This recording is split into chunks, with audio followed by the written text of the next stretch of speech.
right. Good afternoon, everybody. Welcome to your Innovation, Technology, and General Services Committee. I'm joined by my colleagues, Councilmember Bonin, Councilmember O'Farrell, and we're here for another exciting ITGS committee here. So, Mr. Villanueva, would you let me know, are there any general public comment cards? I have none, sir. No comment cards. Okay, I'm going to recommend that items 5, 9, and 10 be approved on consent. Are there any cards on either of those three items? None, sir. No. Would you like me to read it for the record, sir? Please. Yeah. Item number 5 is a motion by Council Members Buscaino and Blumenfield relative to the Alameda Corridor Transit Authority easements on 2 city-owned parcels associated with the implementation of the Alameda Corridor project. Items number 9 and 10 are City Attorney reports relative to the request to destroy certain obsolete records from the Fire and Police Pension System and the City Employees Retirement System. Is that without objection? No objection. Those items are approved on consent. And we will move to item number 1. Mr. Villanueva, would you please read the item? Item number 1 is a verbal report from the General Manager of the General Services Department relative to the top 10 department priorities. Are there any cards on this item? None, sir. Great. Mr. Roster is here, the General Manager, to brief us on the top 10 list for this week. Thank you. Welcome. Thank you very much. Our first item, which is the VMS, the Vehicle Management System, ITA, GSD, and the Fire Department and LAPD will be reporting back to the committee later this month on the status of the project and also with implementation measures for implementing this program. So they should be here on our next ITA, GSD committee to have that, I think, 3.1 million transferred out of the UB into the different accounts to get the program started. Yes, well, I'm sure we'll have a robust discussion on that next time around. Okay. SMS, GSD, and ITA will be reporting today in committee on the upgrade of the SMS system with recommendations for implementation.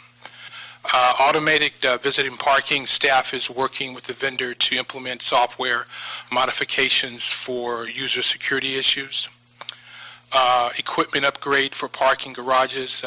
We've completed the implementation in Lot 2 for the commercial lot in City Hall East.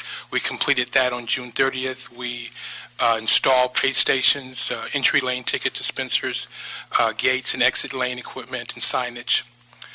Our next item is the energy conservation project funding. This year we received $4 million in the CIP for funding for energy conservation projects.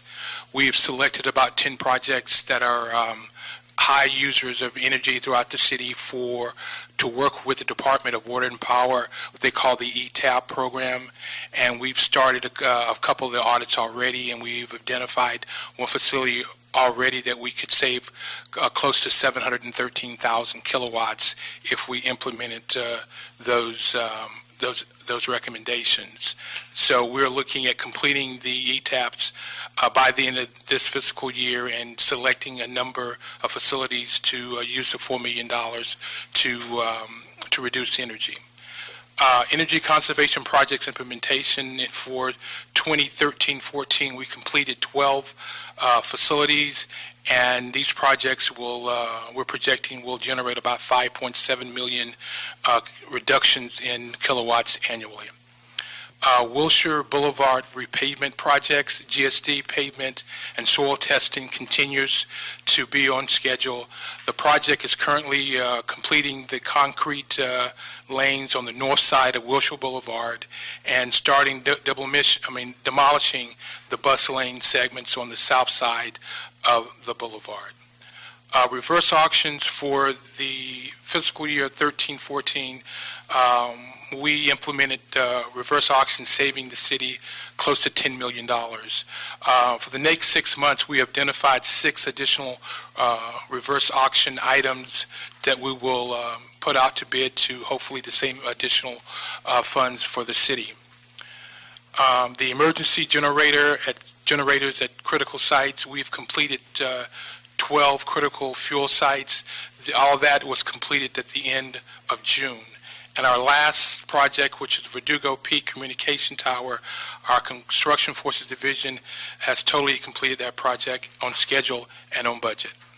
So here to answer any questions. Great, appreciate that. And so item 10, I assume that's job well done, and It disappeared. We're having new items next month. Right. A couple of other quick questions. The reverse auction issue. You mentioned that we've already saved $10 million in the reverse auctions, and we have these additional 6. Is this one of those situations where we got the low-hanging fruit, and then each, as we pick a little higher, the savings will be a little less, or is there still some dramatic savings to get out of the reverse auctions? I think we're seeing probably less because with this one we had this year, which was the copier, that replaced about 1,500 copiers throughout the city, and that's one of our largest ones. And some of the, like you say, the lower hanging fruit has been implemented the last 4 or 5 years. So we're looking at other items down the road, but there could be, because we have a consultant or a company that we work with and look at all our different commodities and determine which ones really are the best fit for reverse auctions. Right, and it's great, and you're doing a lot of things that are saving energy and money, which we encourage, and we love seeing that. On the equipment upgrade, the parking garage, you said most of it's, you had a lot of things that were done. Are we, where in the process, percentage-wise, if you could hazard a guess, are we on that? If you look at the upgrades in the parking lot on Lot 2 and the P1, everything has been done. We've been installed, I think, about 4 or 5 pay stations. We're no longer heavily dependent upon staff to do that work, where usually you would drive out the parking lot and hand your ticket to a parking attendant. Now what you do, you go to the pay station, put in your card, your money, and you get a ticket, and you put it in the dispenser, and the gate hand comes up and you drive out. But we still have some equipment. Yes, we have the visitors portion we're working on, where we're automating the visitor parking issue, where the different council offices or departments calling for visitors parking, and that's taking a little longer time because we're dealing with over 500 users. It's a very complex process, but our objective is when we roll it out, we roll it out right. And I just don't want to roll it out just to meet a deadline. When we do it, we want to do it right. It sounds like we're like 90% of the way. Yeah, you're probably about 90-95% there. Great. Colleagues, any questions on the top 10? I just got a quick one. Sure. I'm unfamiliar with the term. What is a reverse auction? Reverse auction is similar to eBay or whatever. For instance, usually the way the purchasing goes now, usually it's just to be like people would just send in a low bid and you get one bite at it and one bite at it only. Now everybody puts in, and there's a number you start at, and they can reverse it and make it lower and lower and lower, and you'll get a better price that way. Cool. Thank you. Great. Thank you very much. We appreciate the report. Thank you. Mr. Rivano, would you please read out item number 2?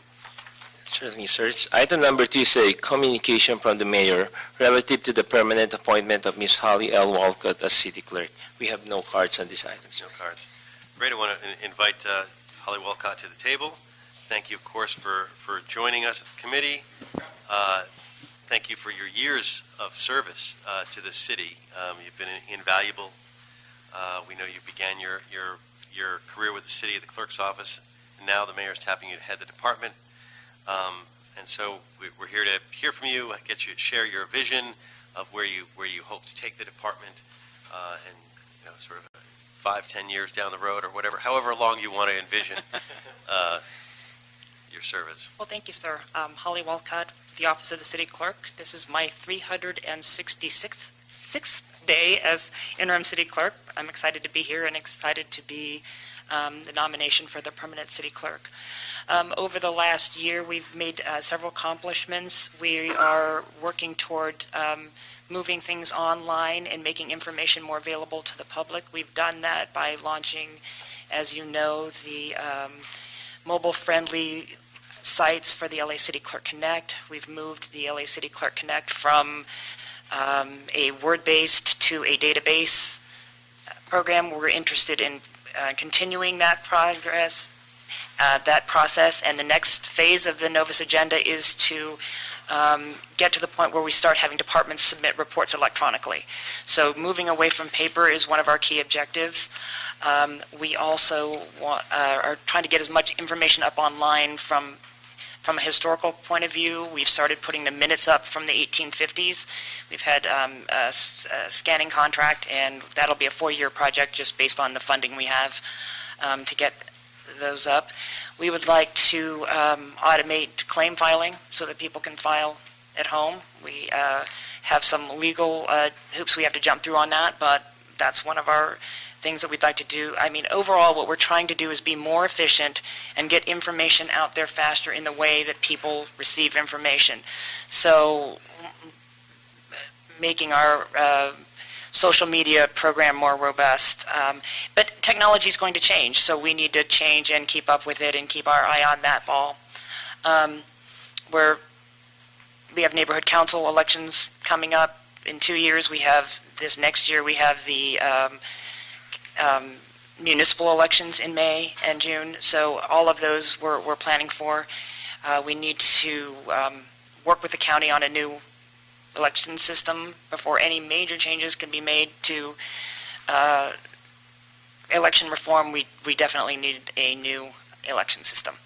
Happy to, I mean, I can go on forever, so I'm going to stop and let you ask me any questions that you might have. Well, as long as you're talking about elections, and you and I have talked extensively about them and some of my concerns, maybe you could talk a little bit about how you intend on improving the election process. Okay, well, one of the things tonight, as most of you may know, is the LAUSD runoff, and we have done several things. One of the exciting things is we're using biodegradable bags for the elections supplies, so, you know, doing our best for the environment. But as far as cutting down on time, we have looked at every process to shave as even 1 or 2 minutes here or there, and it all will add up. And tonight gives us a good chance to see how that works. We've automated where the election supplies are by scanning the ballots, so they'll be scanned at the election depots and then scanned coming in to Piper Tech, which is our election central. So, and we've changed some of the auditing process, and now, for example, tonight for the first time, rather than having the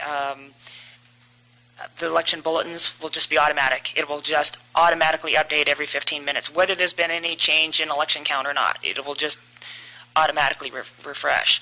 So we're doing what we can from election night to shave time. I also know that the chair is concerned about the time it takes for the canvass, and what we did for the first time, the last go-around election, we released one interim bulletin between the election and the final canvass, and that was to add in the vote by mails that came in late. So we can. I mean, that won't probably be necessary tonight, but for the next municipal elections, we can do that. But again, to get an overall change, we definitely will need a new election system. Our tally system is aging, and the technology is definitely from the 1960s. Alex? I just want to say, you have some tiny shoes to fill. You know what I mean? But powerful. And I'm sure she's listening, so. And you've been great to work with in my experience, and so I congratulate you on this appointment, and I think you've done a great job as the interim, and you'll continue that great work and moving the department forward. So thank you. Thank you. When you say you're looking to improve the election system, what kind of changes are we talking about? Is it a change in the voter interface, or is it simply in the way it's tabulated, or both? Well, going back a little bit in history, what we did, I can't remember what year, but 5 or 6 years ago, we did do an RFP to get a new election system. That would be everything from the voter interface to the tally system. Our election system as it is certified by the Secretary of State year to year. We get a conditional approval every year. It's not an overall certified system. After that RFP went out and we worked together with the county on that, we had them come in and help us, and it was determined that there really wasn't any system existing out there that could handle what Los Angeles requires. Los Angeles County is the largest voting jurisdiction in the United States in terms of population. LA City is third, right after New York.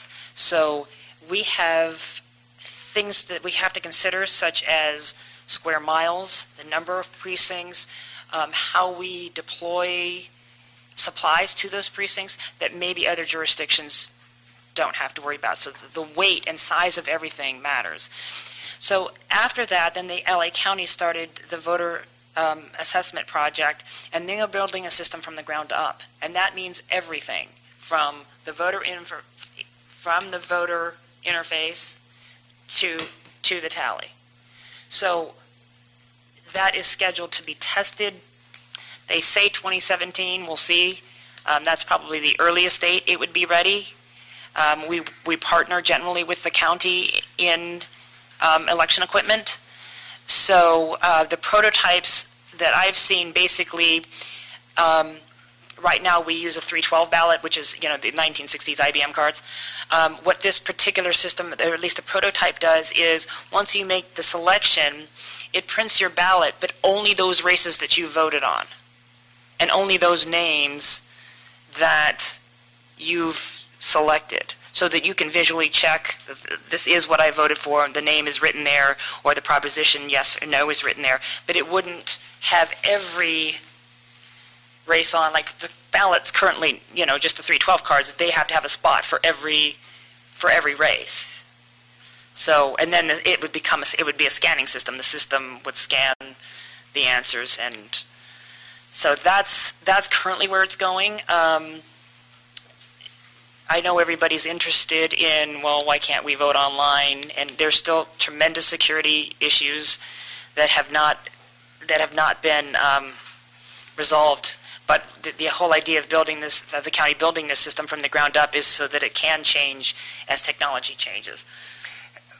How extensive has the county's working relationship been with the emerging tech community in Los Angeles in making sure that, if we're approving something in 2014 that's going to be experimented with in 2017, fully rolled out probably a few years after that, I'm always afraid of us purchasing a technology that's going to be antiquated by the time we have it. Right, and that's why they're not building it.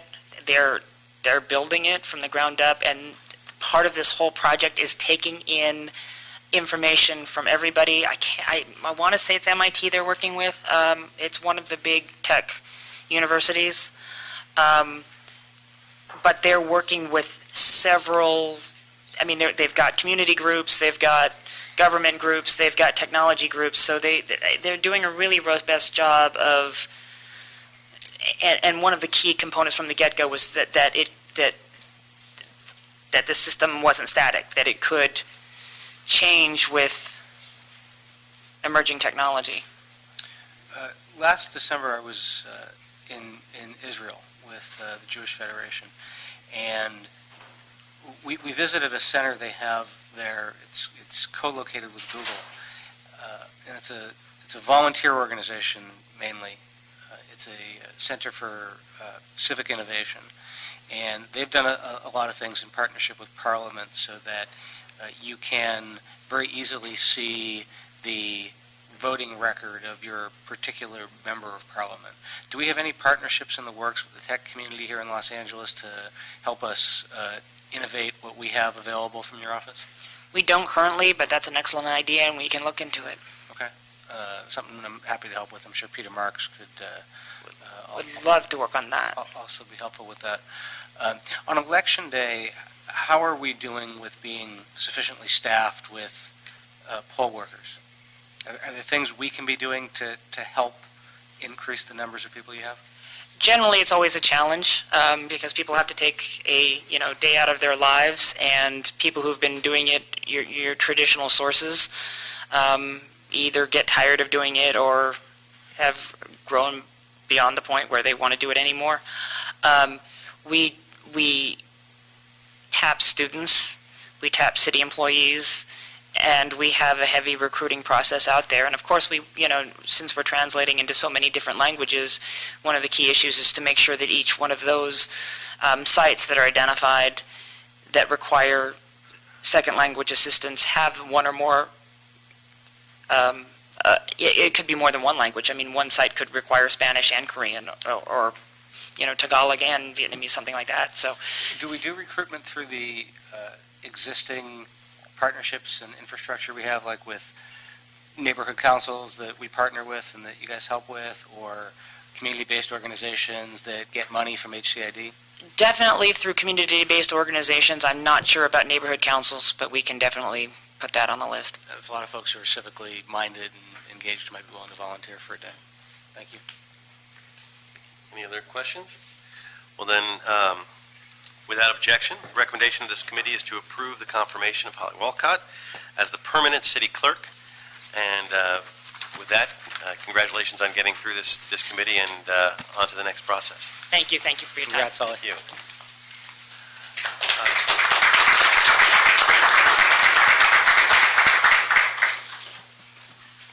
Mr. Villanueva, would you please read item number 3?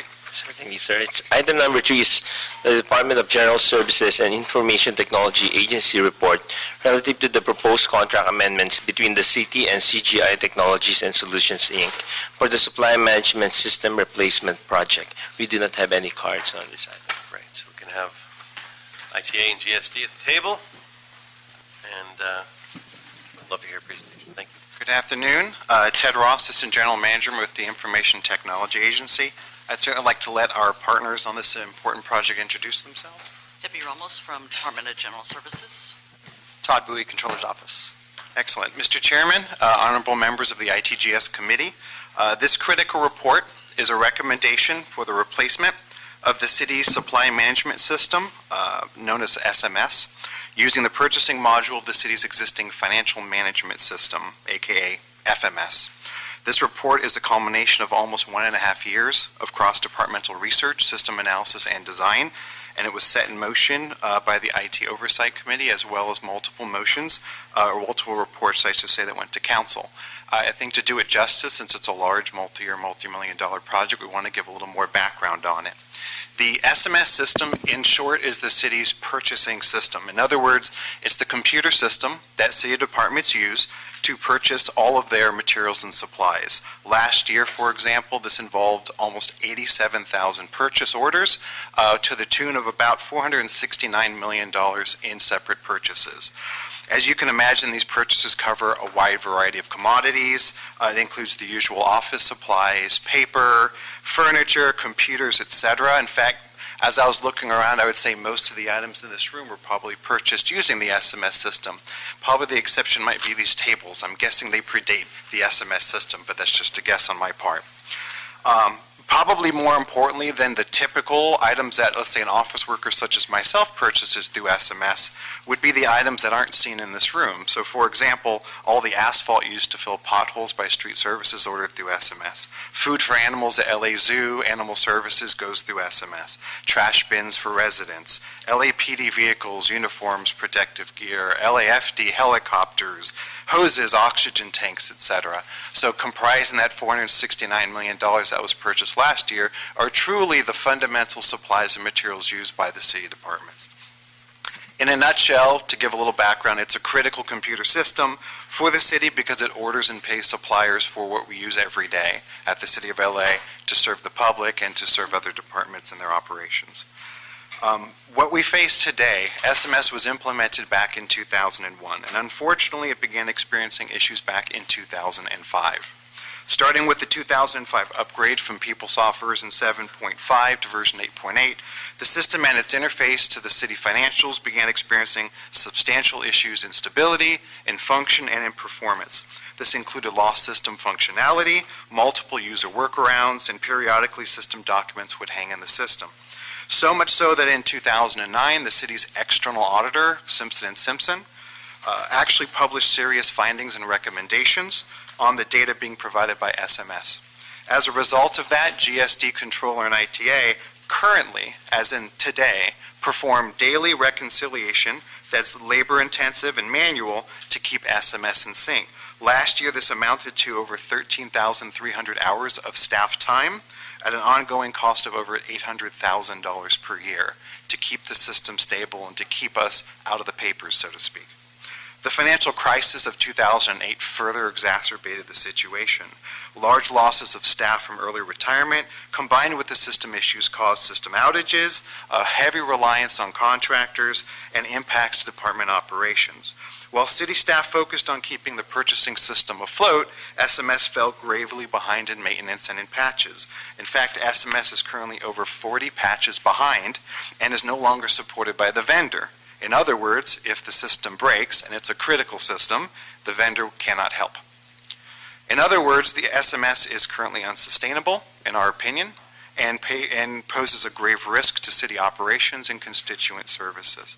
A common expression stated by CAO's office and CLA when we meet and discuss this with them is, quote, "This project is not a matter of if, but of when." As a result of this situation, last year, the Information Technology Oversight Committee, better known as ITALC, which is chaired by Miguel Santana, Jerry Miller at the time in the mayor's office, requested reports from GSD and ITA regarding long-term strategies for the SMS system. It's something for years everyone known we need to do something about, and they took the bull by the horns last year in March and asked what are our strategies and what are our potential opportunities. Based with the reports in March, May, and September of 2013, the committee reviewed and weighed the pros and cons of staying on our current path versus upgrading the existing SMS system to a current version versus replacing the SMS system using the purchasing module of our recently implemented financial management system. So as you may remember, we implemented FMS in 2011 with the intent of trying to consolidate city processes. So among other things, they not only have a financial system, but we currently have the licensing for a procurement module, a purchasing module. So what it would involve would be the contractual services to set it up, test it, roll it out, and then get the city using it. To make a long story short, and I'm really doing my best to make a very long story very short, based on multiple compelling benefits, the committee recommended the freezing of the existing SMS system, which is to try to minimize risk, make no more system changes, and just keep it functioning. They want us to start an RFP process for additional third-party support for the legacy system and asked us to start the process of replacing SMS with the purchasing module of FMS. Pages 3 and 4 in the report describe a summary of some of the key benefits, but just to give you kind of a recap at the top, A, it resolves the tremendous risks and issues with the existing SMS system. B, it brings the city's financial and purchasing processes onto one real-time integrated platform. In other words, we would have reduced hardware and software costs because we'd have one team supporting what is now two systems as one system. It would also increase user productivity because we'd have an integrated budget, contract, vendor, and financial system, which would do real-time budget checks. One of the existing issues we have with the current SMS system is if I go make a purchase in that system, the budget is updated as of the morning. So if a department went ahead and processed a lot against their budget during the course of the day, they could end up overspending their allotted budget, which is, as you know in the city, an absolute no-no. However, with an integrated system using FMS, it does a real-time budget update. It checks real-time, so it would prevent any incidents in which someone could overspend budget. As well as things like improved financial reporting, etc. In addition, we've identified that this replacement project would improve the vendor experience. It's not just good for what, I'll say it this way, a new system isn't just about making things better within the city, it's about making things better for the city and city constituents. So we find the new system would improve vendor experience when doing business with the city. It would include the speeding up of vendor payments through electronic payments. Currently, we have to do a paper check to pay vendors, and this would allow electronic ACH payments. It would reduce city payment processing costs. It would establish an online vendor portal for vendors to be able to update their information and see their remittance advice. It also includes an opportunity to reform city purchasing processes. Also would reduce city risk and compliance with the audit findings, as well as save time and money. So for example, one thing we mentioned, this labor-intensive daily reconciliation process is costing the city around $800,000 a year in labor. There's others, but I'll go ahead and once again just stick to those. In addition, at the same time last year, Controller Ron Galpin published a memo on this topic stressing the importance of procurement reform and that a necessary step would be the replacement of the SMS systems. In September of last year, based on ITALC recommendations, our departments went to council with 2 separate contract amendments to start what we called Envision Part 1 and Part 2, which would just start this project. Effectively, it was a detailed systems analysis and design. You may remember my face from some of those reports because they went through this committee before we proceeded. That in and of itself represents thousands of hours of time from multiple various city departments, contractors, etc., to get a detailed understanding of what should the new system look like, what are our current processes, what are our requirements for the new system, and how would we go ahead building it out. In addition to our department submitted budget packages to start the build phase this upcoming fiscal year. As you may remember, or may have heard from the budget and finance discussions, the total of those packages was $8.7 million. However, like many other projects through the budgetary process, it wasn't fully funded at that point, and the project was allotted $4 million, which is currently in the unappropriated balance. The total cost of the project, if you care to look on the report on page 3, which has a table, it breaks it down by fiscal year. One of the benefits by us approaching it this way, instead of saying we need money and we'll start thinking about it in the future, this project has already gone through a very detailed systems analysis and design. So we end up with hundreds of pages of documents of clear understanding regarding our processes, how the system should be configured and what should be turned on and a time frame of it. So we also end up with a very clear cost of what it would take. So you can see here it's broken out, showing how we would appropriate, how we would utilize the $4 million in the current fiscal year, but you also see this as a multi-year, multi-million-dollar project, so it represents commitments for future fiscal years. We've done our very best to make this as cost-effective as possible, but also hit our key benefits. And so this is based on all the analysis and design what we can come up with. Through the budgetary process, I say this, the estimated cost is $20.1 million with an additional $3.7 million in hardware and salary costs. We try to phase the salary costs based on the year in which it would be necessary for it to keep the costs as low as possible. For the last few months, our departments have spent a lot of time conferring with CAO, CLA, and various council offices to confirm the best recommended approach for a multi-year, multi-million-dollar project. To reduce the impact of city budgeting, we were even advised to, instead of targeting a July 2016 go-live, which was our normal approach, to actually defer it to a July 2017 go-live. The intent would be to minimize the costs from year to year to make it easier for the city to fund and to pay for. Our recommendations are shown on page 5. Effectively what we're asking for in this report, and I know it's a mouthful, and I certainly want to open up for questions and allow an opportunity for our other partners to speak regarding it.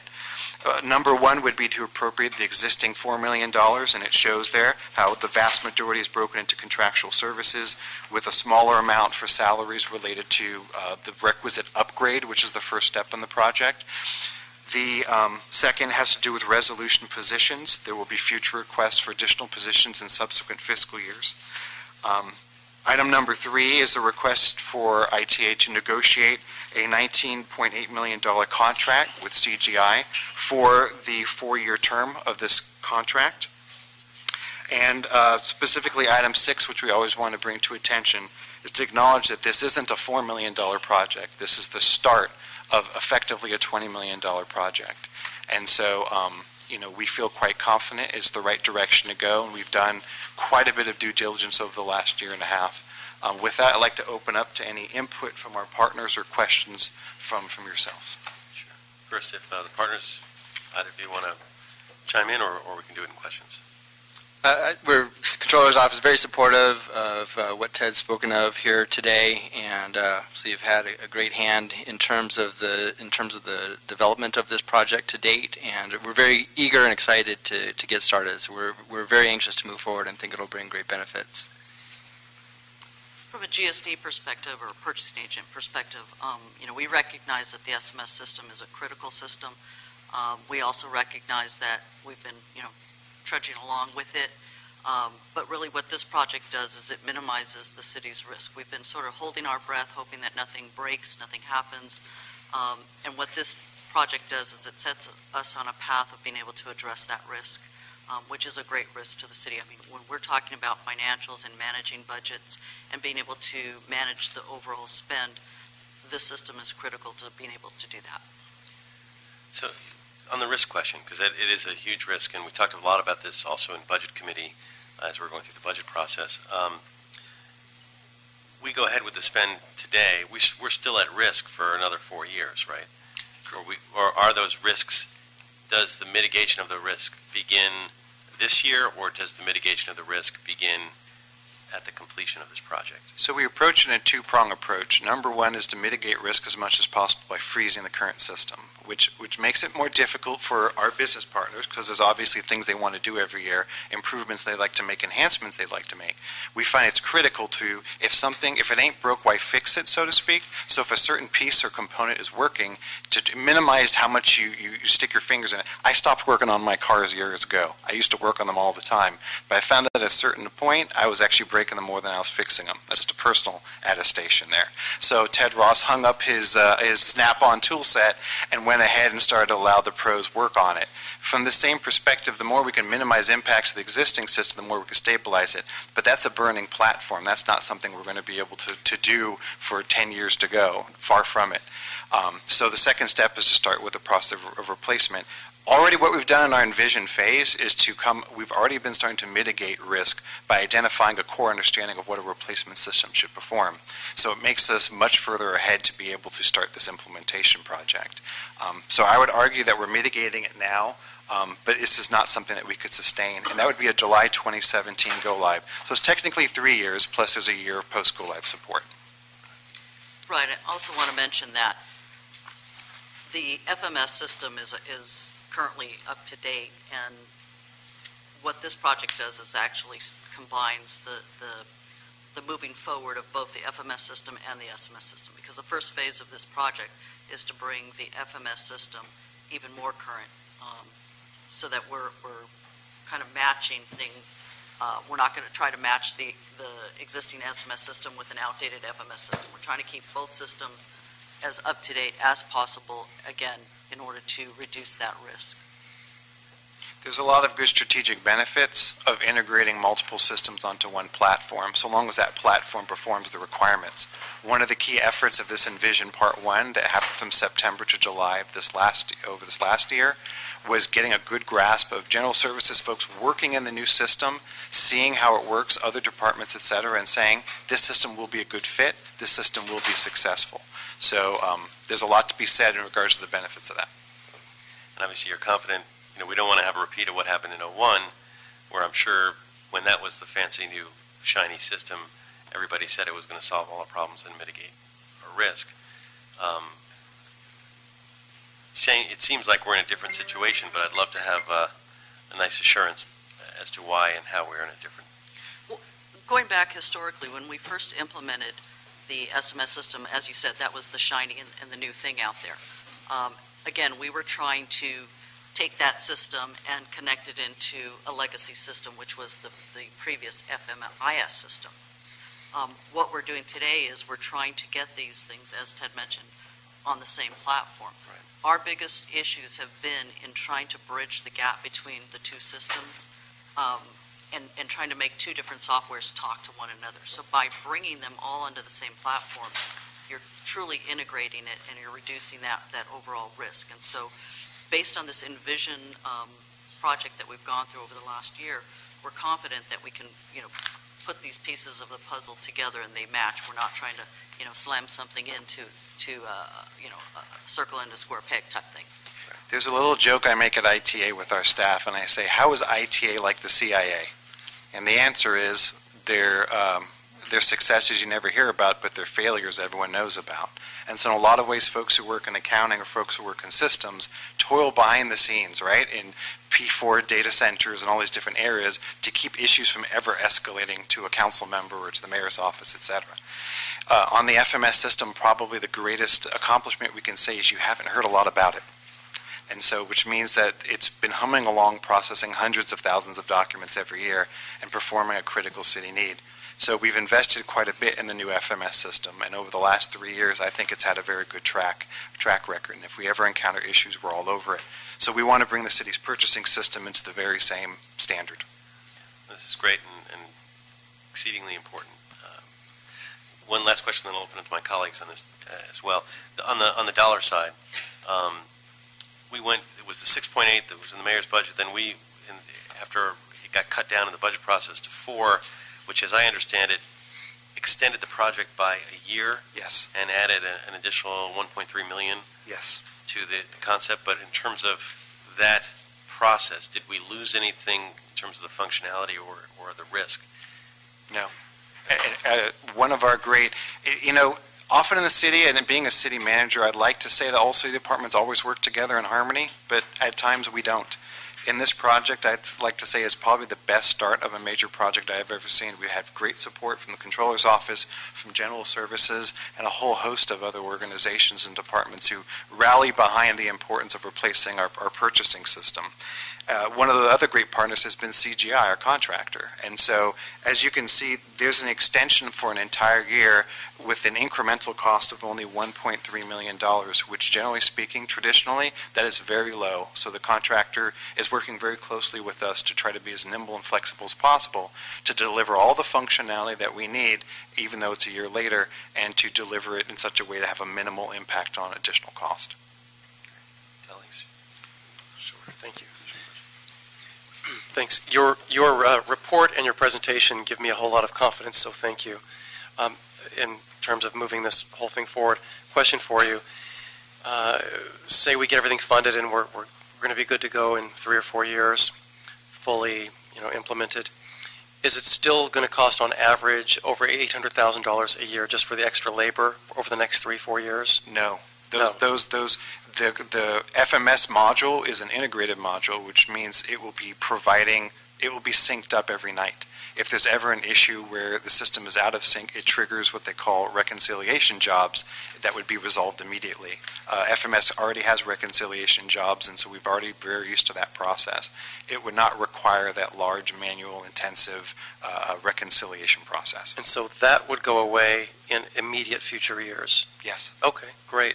And just out of curiosity, how many municipalities, to your knowledge, major cities, are using SMS? The existing SMS system or the proposed replacement of SMS? The existing, the one that we're living the consequences with.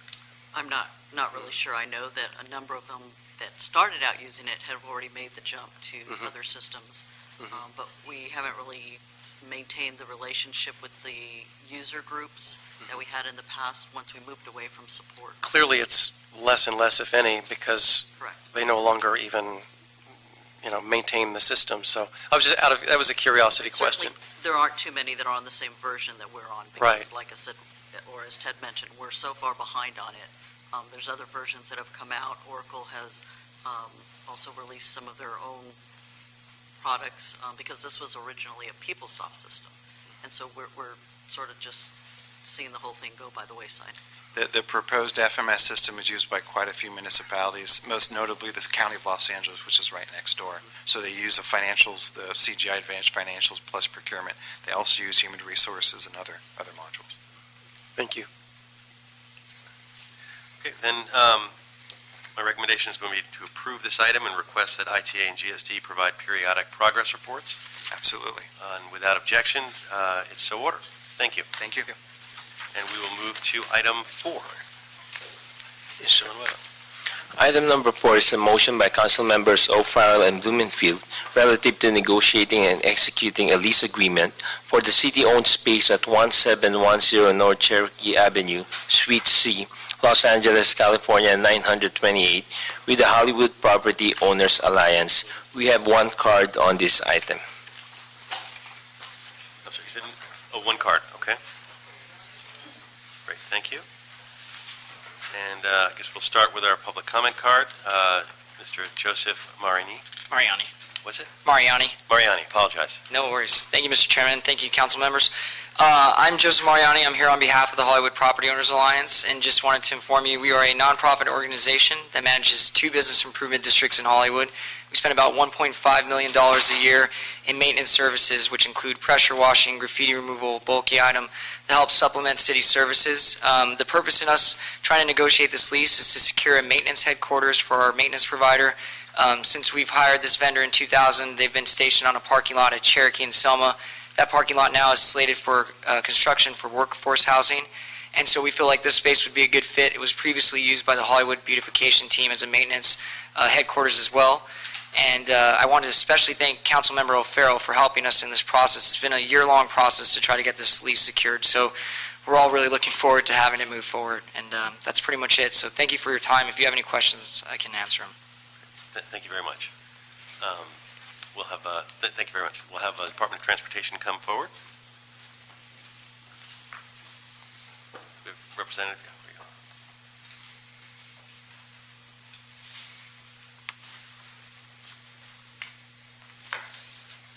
Good afternoon, council members. Rene Saglas, Department of Transportation, Parking Facilities Division. If you have any question, I'm here to answer all the questions that you would like to ask regarding this request for us to accept or approve a lease agreement with the Hollywood Homeowners Property Alliance or Hollywood Property Alliance Association. Mr. Farrell, as the maker of the motion, if you want to start out. It's just, it's all good. It's a space that's been vacant for a while. It's going to be put to great use in a place that's badly needed. So I thank you for your work on this and urge the unanimous support of this contract. Were there other parties interested in this space, or is Unfortunately, there were none. The HBT, the Hollywood Beautification Team, took or canceled the canceled the lease in December of 2012. After that, we've been trying to market the property or the lease space, but unfortunately, we were unable to get any interested space.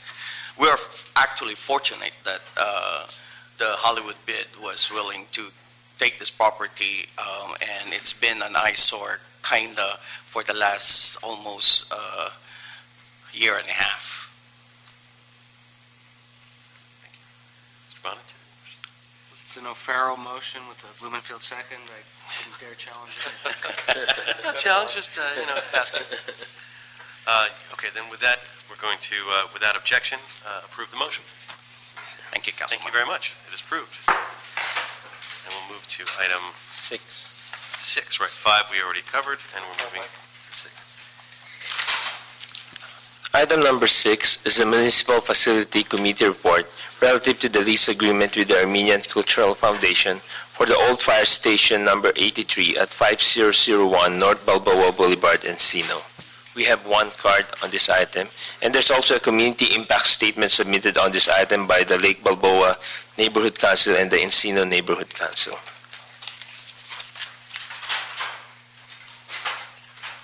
Thank you very much. So we'll start with our public comment with Sean Bayless.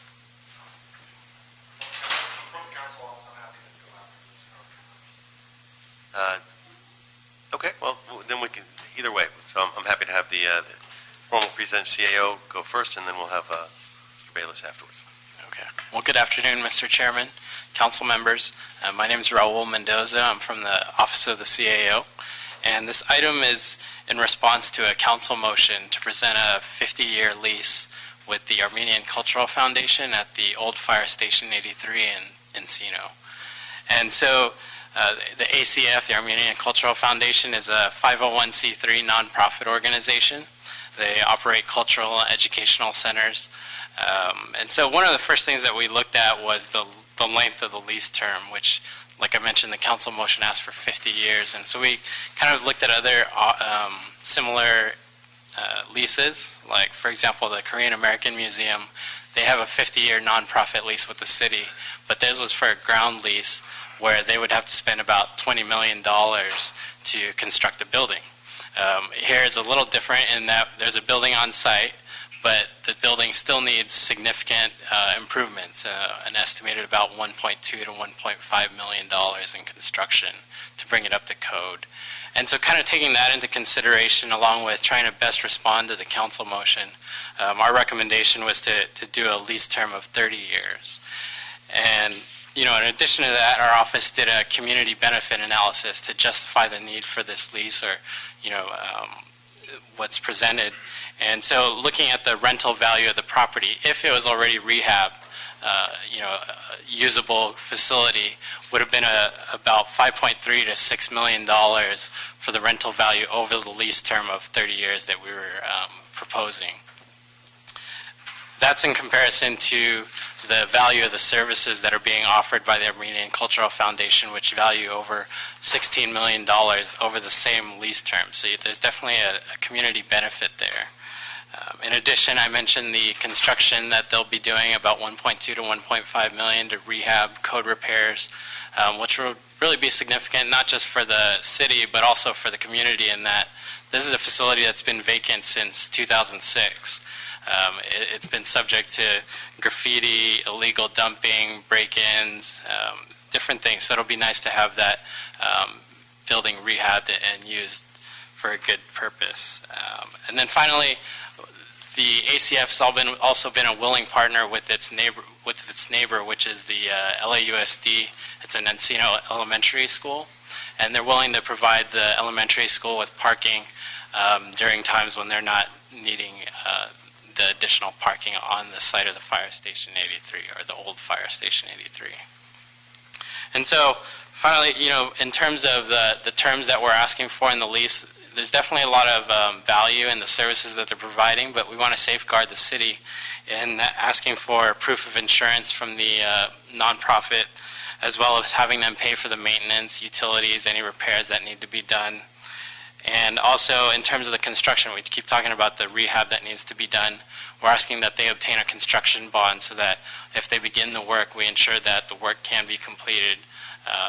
And also 24 months to begin programming. So making sure that they get in there and begin work and get the programming, the value of the services that we're talking about out to the community as soon as possible.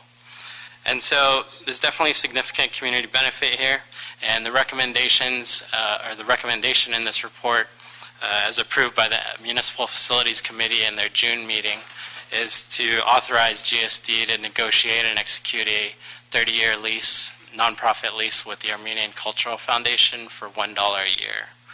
I will add that there was also a request from the council office for an option to purchase the property at the end of the lease, but the instruction from the MFC was that to instruct the CD5 and the city attorney's office to come up with options, and so that would be presented outside of this report, and Sean from CD5 is here to address that if any questions on that.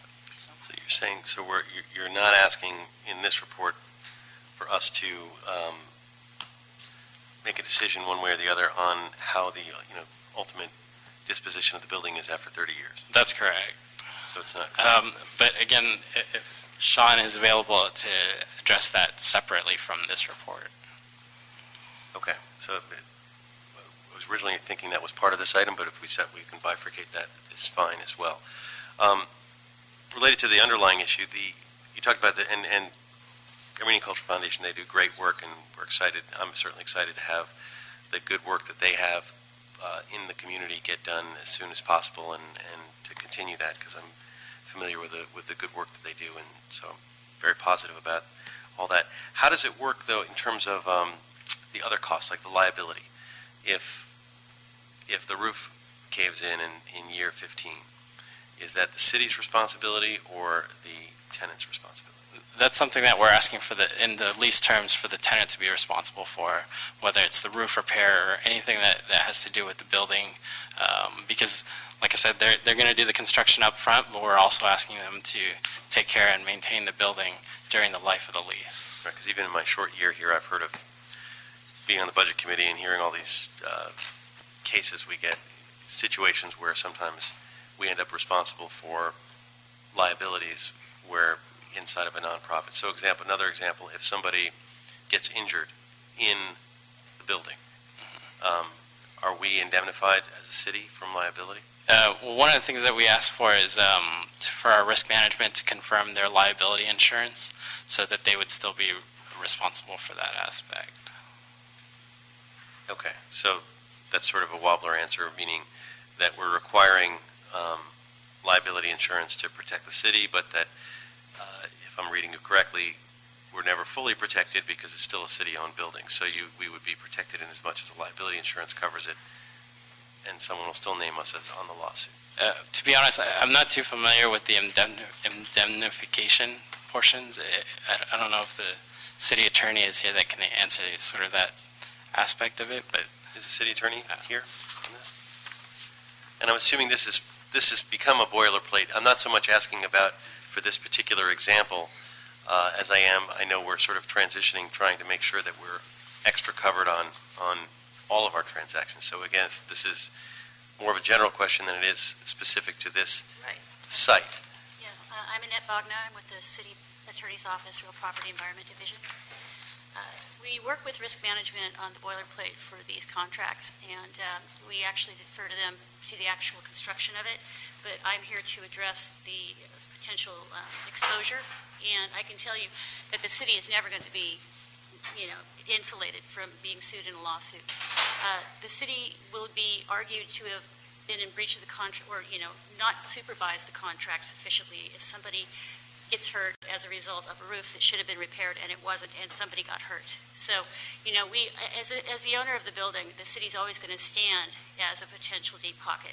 The only thing that we can do is, make the attempt to supervise this contract. That's one of the obligations that becomes important in these kinds of situations where we're putting these conditions on tenants and we have milestones.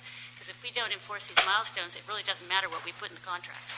Okay? And historically, the city doesn't have a real good track record of enforcing milestones, I'll give you that. But on a go-forward basis, I know the CAO is also, coming through and making a very good, thorough analysis of the situation, and I've not seen that done before. So I'm pretty positive that on a go-forward basis, we can, keep our eyes on this. But in terms of who's responsible, normally the tenant's going to have some sort of, all builders' risk liability. They're going to have third-party liability insurance, and risk management makes the determination as to the level of exposure or coverage they're going to require. So it just depends on the activity that goes on in the premises, things like that. And then sort of a similar kind of question, and it relates to one of the other items on our agenda. Let's say earthquake hits the building. We have a 30-year lease. Are we then on the hook for finding them space somewhere else? Potentially. It depends on how the lease is written. And we would make sure that we have, casualty and damage sort of provision that would spell that out. And actually, that's a good question. It doesn't always get addressed. It gets negotiated down the road. And I can say as a policy matter that I put it this way. If somebody wants us to commit to relocating a tenant, they have to go back to council and get that instruction. That's what I require. Because I don't think that that's city policy necessarily. In fact, we have in our standard contracts no relocation assistance. And that's typically applicable to when a city is engaging in a public work project. But I think that the destruction and damage clauses of our contract also maintains that premise, which is, in the event that we have some sort of catastrophic event, either party can decide to bail out. And usually, if there's insurance that's adequate to cover the situation, we afford the tenant the opportunity to go ahead and use the insurance and repair if they want to. But otherwise, if it's catastrophic and the city doesn't want to replace the building, we usually maintain it out. Okay. Let's just, on a going forward basis, want to make sure the city attorney's focused on those things, because as we've seen in cases, even in my 1 year being here, from back when, the city often ends up stuck. Yeah, I think that you have a greater issue when you decide to allow occupancy of substandard buildings. Here we have a plan to have work done, and in the contract there's going to be a requirement for a performance bond. Now that gives me some sort of assurance that the work's going to get done. And in other cases we've had these kind of requirements, but nothing ever happens. And again, we never had performance bond requirements though. So this is something new, and these are the kinds of steps that we need to be taking to make sure the city doesn't end up with the exposure to liability. Colleagues? Any additional questions? Just a comment, and just that over the years, I know that you mentioned boilerplate. I guess no two leases are alike, but we lease to nonprofits on a regular basis, across the city to various facilities, and it's a good practice to enter into. And I've worked on a few of those myself over the years, and you mentioned the detail. The details are all about the lease agreement and the definitions therein. So I just wanted to throw that out there, that this is a good thing to do. and the facility has sat vacant for many, many years. So it's a good use to bring this city facility to life, but or to use. But the protections I think that we're looking for will be in the details of the lease agreement. Yeah. Thank you. If I could ask you to stay at the table, I'll have Sean from the council members District 5 speak. And I believe you're going to speak about some of the right of first refusal issues, and we may wish to have you comment, so that's why I'm asking you to stay at the table. Sure. Sean Bayless, Councilmember Paul Koretz, Planning and Land Use guy. Just generally, yeah, the site's been empty for about 7 or 8 years. It's been host to vagrants, homeless. The inside has been gutted to a certain extent. There's been wire theft, copper wire theft. They have ripped out a lot of the piping, which some of it has apparently been insulated with asbestos. So it's a concerning situation when we've got to fix these problems just to maintain the walls around it. And that, combined with the neighbor being a school, our nervousness grows. So we've got a great opportunity here to provide a long-term community benefit at a value much, much higher than what we could have gotten with a lease, especially when the city doesn't have an extra $1.5 to $2 million at city cost to even bring it up to a standard, so we might be able to lease it. And the value to the property at sale, and I'm sure there's a developer out there that would like to purchase it, is the value of the land minus the teardown costs. And so our goal and our thought was that it's better to have a long-term community benefit that will spend their money to upgrade our asset over the long run, as opposed to just a temporary gain through a sale of some sort. So that's what we were looking at, and the Cultural Center provides an amazing organization that has the ability and the resources to make this happen. And that's why we've been pretty comfortable working with them, and they've done a great job at working with us. With regards to the right of first refusal or sale possibility, what we were looking at was we didn't want to force the city's hand. So the idea is that during the Cultural Center's lease of the property, should the city decide to sell that property for whatever reason, that the city would first go through its normal surplus property procedures and offer it to every other jurisdiction, governmental agency, just as we actually did with this property prior. No one wanted it, which is why we're actually sitting here today as opposed to Department of Transportation taking it over. But offer it to every other governmental agency through the surplus property, and if no one decides to purchase it, then the occupants, if it's still the Cultural Center, have the first option to purchase that property at fair market value at the day of that sale. So that's what we were looking at. It seemed reasonable in that we're asking for them to spend possibly a couple $1 million to upgrade our piece of property, which only makes the property more valuable, which means it costs them more money to buy it in the years in the future. So that's what we were looking at. That's what we were thinking. And we can get into a little bit more detail if you like, but happy to answer any questions. I want to get the city attorney's perspective on that. Okay. I mentioned this at the MFC committee meeting as well, and that is that typically a lease does not have an option to purchase attached to it.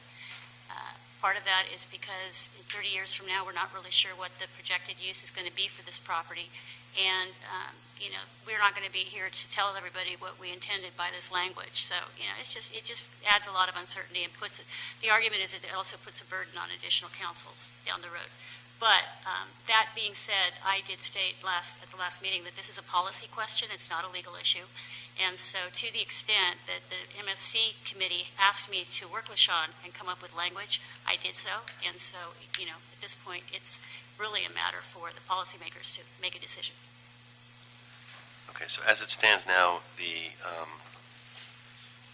item is suggesting that we do it with a right of first refusal after we go through the surplus property process, which goes up to all different city and governmental entities, McKinney Act stuff, all that. Okay, are there any questions or concerns about that? Okay, well then, I'm going to move that and that's the CAO recommendation, that we adopt the CAO recommendation, approve the recommendation to give them the right of first refusal to purchase the building after the property has been offered to other government organizations. And without objection, it's so ordered. Thank you. And we'll now move to item 7. Yes, sir. Yes, sir. Item number 7 is a Municipal Facilities Committee report relative to the list of pre-qualified consultants to provide services for the city's strategic planning for asset management and economic development. We don't have any cards on this item, sir. Okay. Representative? Good afternoon, Mr. Chair, council members. I'm Josh Romer from the CAO office. The item before you recommends approval of a list of pre-qualified consultants to assist the city in the evaluation of properties for strategic asset management and economic development.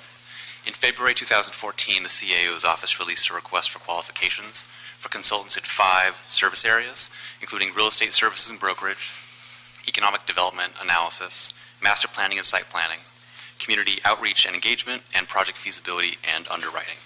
We had a very healthy response. We had 37 different firms that submitted statements of qualification. The city developed 2 different evaluation teams to review and score the various statements of qualification. This evaluation process resulted in a list of 32 firms that were deemed pre-qualified to provide at least services in at least one of those 5 categories. The recommended actions in the item before you authorize the CAO as well as other departments that are involved in economic development to solicit bids from firms on the pre-qualified lists and to negotiate and execute contracts to engage their services. The pre-qualified list is proposed to have a 3-year term with 2 one-year extensions. I'm happy to answer any additional questions we have on the item. Great. What other departments other than CAO do you think are going to use the services? First and foremost, the Economic and Workforce Development Department has indicated some strong interest in using these pre-qualified firms. They were involved in the panel that helped select, and they were actually the firm that the CAO's office was thinking of as the Economic Development Department is kind of getting stood up and staffing up. We were thinking to help kind of give them a leg up in future endeavors by starting this pre-qualified list. So EWD is definitely one of the departments that would use this list. I can see that HCID and city planning might also have interest, and they have indicated potential interest in using these lists in the future as well. Is there any downside to having these pre-qual that you can think of? No. I mean, it seems pretty straightforward to me, but I'm trying to always want know what the pros and the cons are, and in terms of competitiveness is the only thing I could think of, but we can still choose among them. So, any questions, colleagues, on that? Then I'm going to move that we approve the CAO recommendations. Thank you very much. Thank you. Without objection, it is ordered. Number 8, Mr.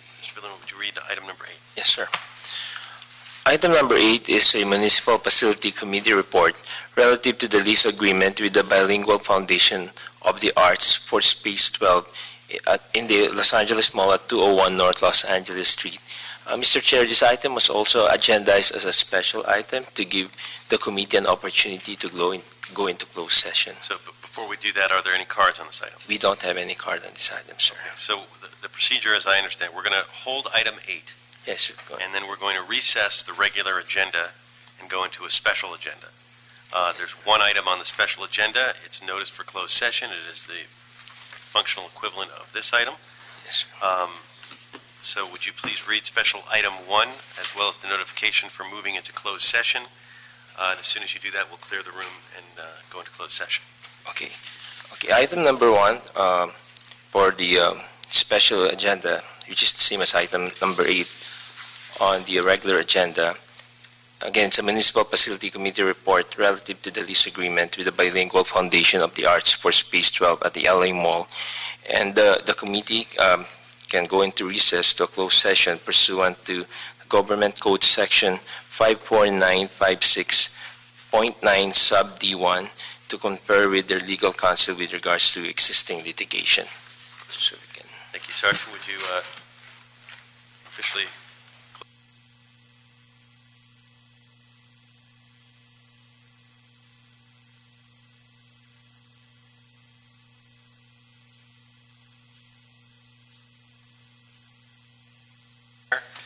which is what we are, and Okay, sir, you can. So the motion was to approve the CAO recommendation for item 8, and special item 1 was for informational purposes with which we're taking no action. Is that correct, Mr. Villanueva? Yes, sir. So just for the record, you're approving the CEO recommendation? Yes. Okay, thank you, sir. Without objection? No objection. Okay, Thank you. great. Thank you very much. So that's approved, and I believe the rest of the items were on consent. Is that correct? Yes, sir. So we have cleared the desk, and this meeting is officially adjourned. Thank you all for being here. You guys both got quotes from